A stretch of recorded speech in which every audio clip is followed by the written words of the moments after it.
ان میں سے کوئی لفظ اللہ کی پوری ترجمانی نہیں کرتا، اللہ کا ترجمہ صرف اللہ سے ہوتا ہے۔ تو خدا نہ کہا کرو، اللہ کہا کرو۔ اللہ نے جو اپنا نام رکھا ہے وہی بولو۔ اس لفظ میں ایک عجب کا خاصیت ہے جو کسی میں نہیں ہے۔ کسی لفظ کا حرف نکالو تو مطلب بدل جاتا ہے۔ جیسے میرا نام طارق ہے، رات کو آنے والا، آج تو میں رات کو ہی آیا ہوں، پہلے تو عصر کے بعد آتا تھا، آج رات کو آیا ہوں، ٹھیک ہے۔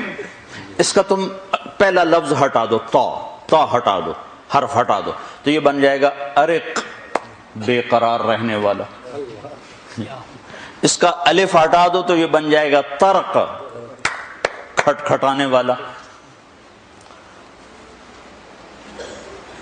اس کا کاف ہٹا دو جو بن جائے گا طارا، چھا جانے والا۔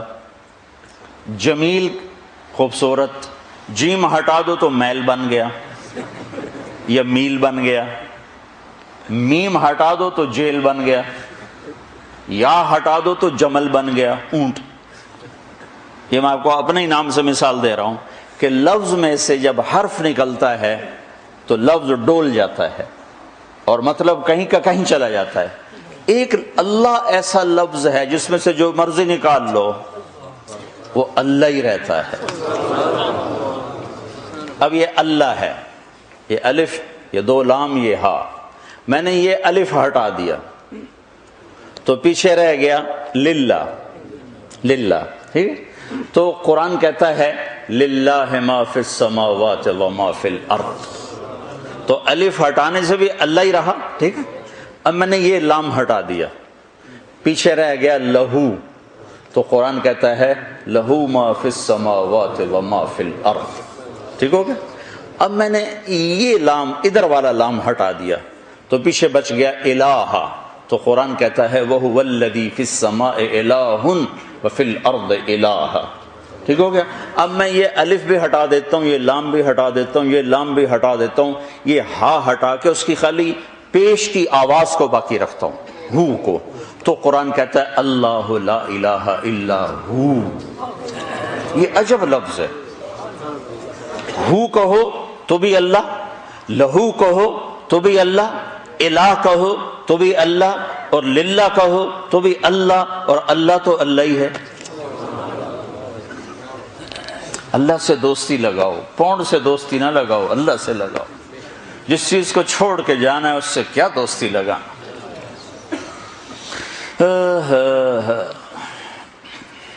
یہیں چھوڑ کے چلے جاتے ہیں۔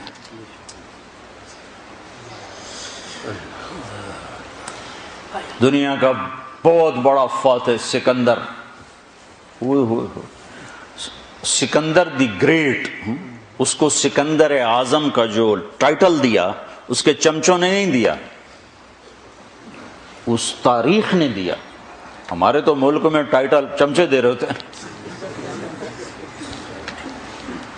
ایک دفعہ پرویز الہی صاحب وزیر اعلیٰ بنے تو مجھے کہا مجھے کوئی نصیحت کرو۔ میں نے کہا خوش آمدیوں سے بچنا، ایک مشورہ کر کے چلنا، دو نصیحتیں۔ 6 مہینے گزرے تو سارے پاکستان میں چاکنگ ہو گئی، وقت کا سر سید پرویز الہی۔ میں نے کہا جتنی مٹی پلیت سر سید کی آج ہوئی ہے شاید ہی کبھی ہوئی ہے، کہاں سر سید، کہاں پرویز الہی، کہاں مسلمانوں کا محسن۔ تو اس کو تاریخ نے لقب دیا سکندر اعظم۔ تو 300 سال تو زندہ رہتا، چلو جو عام عمر ہے 60-70 سال تو زندہ رہتا، 33 سال کی عمر، 13 جون 353 BC قبل مسیح ملک دنیا فتح کرنے نکلا ہے اور فاتحانہ واپس جا رہا ہے، اور جہاں تک فتح کیا ہمارے ٹیکسلا تک پہنچا تھا، آگے لشکر انکاری ہو گیا، وہ تو چاہتا تھا اور بھی آگے جاؤں، تو سارے خزانے ساتھ ہیں، اور عراق پہنچا۔ عراق سے ترکی میں انٹر ہونا ہے اور ترکی سے مقدونیہ، تھوڑا فاصلہ باقی رہ گیا۔ تو بابل اس وقت عراق کا مشہور شہر تھا، وہاں اللہ نے پکڑا اور کوئی بڑی بیماری بھی نہیں دی، ملیریا بخار، ملیریا، اور موت نے جو جھٹکا دیا تو اس کی حسرت بھری فریاد سنو جو تاریخ نے محفوظ کر لی، کوئی ہے، کوئی ہے، کوئی ہے جو مجھ سے میرے سارے خزانے لے لے اور مجھے گھر پہنچنے تک کی زندگی دے دے۔ میں گھر میں مرنا چاہتا ہوں، یہاں نہیں مرنا چاہتا۔ مقدونیہ قریب ہے، بس ترکی سے مقدونیہ ساتھ جڑا ہوا، میں مقدونیہ مرنا چاہتا ہوں، لیکن اللہ نے وہیں مارا، یہ بتایا کہ گریٹ صرف اللہ ہے، اعظم صرف اللہ ہے، باقی سب چھوٹے ہیں، بڑا صرف اللہ ہے۔ اللہ اکبر، وہ ہے ہی اللہ کے ساتھ جڑا ہوا، سب سے بڑا۔ اللہ کی بڑائی یہ نہیں کہ زمین چھوٹی اللہ بڑا، یہ تو ایسے ہی ہماری احمقانہ باتیں ہیں۔ مخلوق اور خالق میں تو کوئی نسبت ہو ہی نہیں سکتی۔ دریا چھوٹا سمندر بڑا تو ٹھیک ہے کہ یہ بھی مخلوق وہ بھی مخلوق، لیکن خالق اور مخلوق میں تو کوئی نسبت ہے ہی نہیں کہ آسمان چھوٹے اللہ بڑا، زمین چھوٹی اللہ بڑا۔ یہ زمین آسمان تو کیا حیثیت ہیں۔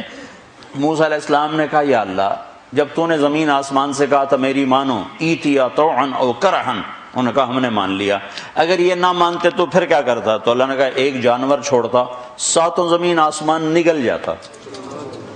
زمین آسمان کیا چیز ہے؟ موسیٰ علیہ السلام حیران ہو کر کہنے لگے وہ جانور کدھر ہے؟ کہ میری چراگاہ میں ہے۔ کہ وہ چراگاہ کدھر ہے؟ کہ وہ میرے علم میں ہے۔ تو اللہ یہ ذہن دیتا ہے کہ اس کائنات کا ایک خالق ہے جس کا نام اللہ ہے، اور وہ کیا ہے؟ سب سے خوبصورت اللہ کا تعارف قرآن میں مختصر الفاظ میں۔ ایک تو میں بتا رہا ان ربکم اللہ، تمہارا رب اللہ کون؟ الذی خلق السماوات والارض فی 6 ایام، اب خالق ہونا بتا رہا ہے، جس نے 6 دن میں زمین آسمان بنائے، ثم استوى علی العرش، عرش پہ استوا کیا، یغشی اللیل النہار، دن رات کا نظام بنایا، یطلبہ حثیفا، دن آگے رات پیچھے، الشمس والقمر والنجوم مسخرات بامرہ، سورج بھی تابع، چاند بھی تابع، ستارے بھی تابع، الا لہ الخلق، سنو سنو وہی خالق ہے، والامر وہی حاکم ہے، فتبارک اللہ رب العالمین، برکت والا رب العالمین۔ قرآن ذہن بناتا ہے کہ اللہ اس کائنات کا مالک اور خالق اور اکیلا۔ ایک دفعہ قریش مذاقاً کہنے لگے کوئی اپنے رب کا عطا پتہ تو بتا، کیسا ہے؟ کیسا ہے؟ کوئی باپ دادا، کوئی بیٹا پوتا، کوئی بیوی بچے، کیسا ہے؟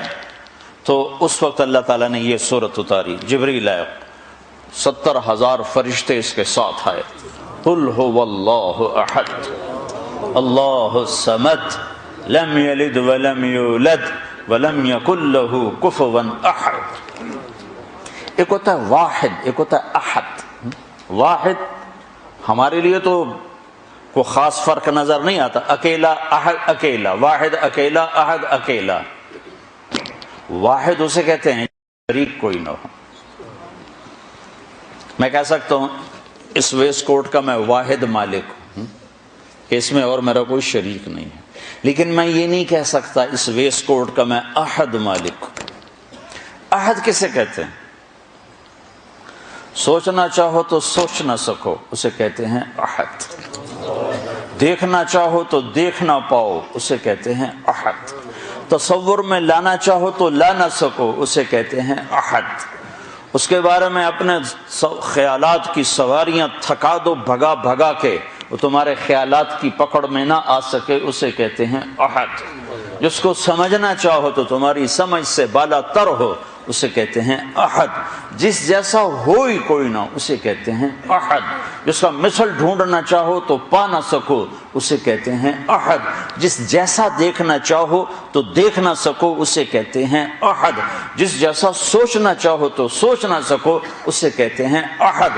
جس جیسے کا تصور کرنا چاہو تو تصور نہ کر سکو، اسے کہتے ہیں احد۔ جو الفاظ کے جامع میں سما نہ سکے، جو خیالات کی دنیا میں آ نہ سکے، جو زمان